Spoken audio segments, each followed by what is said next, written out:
Mon nom est Sonia Charret et j'ai débuté à l'insectarium il y a plus de 30 ans.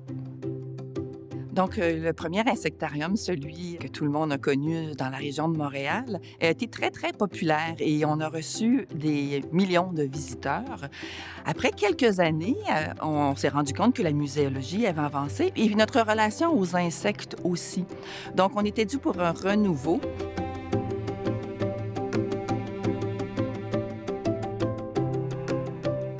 Donc, ce qu'on veut faire à l'insectarium, c'est de métamorphoser la relation des humains avec les insectes.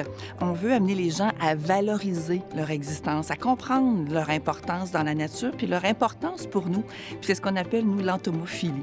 Donc, ce besoin d'être en contact avec eux, de mieux les connaître et de comprendre qu'on doit partager l'environnement avec eux. Alors, notre parcours vise cette transformation de la relation par différentes étapes. On va inviter les visiteurs à descendre à travers un tunnel qui nous donne l'impression de descendre chez les insectes, de rentrer dans un monde souterrain. Mais c'est aussi un endroit un peu déstabilisant. On commence à voir qu'il fait plus noir, les murs ne sont pas droits, il faut penser à notre déambulation. Puis ça nous amène dans le ici-maintenant et ça nous prépare à bien vivre la prochaine étape qui sont les alcôves.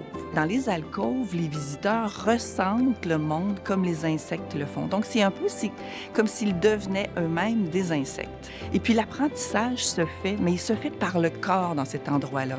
Alors, on a vu comment un insecte bougeait, comment il voyait. Maintenant, on les rencontre en tête à tête dans une rencontre très intimiste. On s'insère à l'intérieur d'une espèce de bulle dans laquelle il y a un vivarium avec des insectes. On est entouré du vivarium et puis là, on les observe.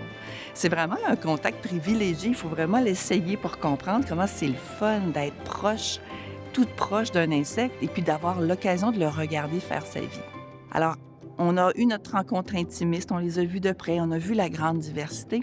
On a probablement fait avancer notre regard sur les insectes et on est à ce moment-là prêt à les rencontrer, à partager un moment avec eux, un moment d'émerveillement.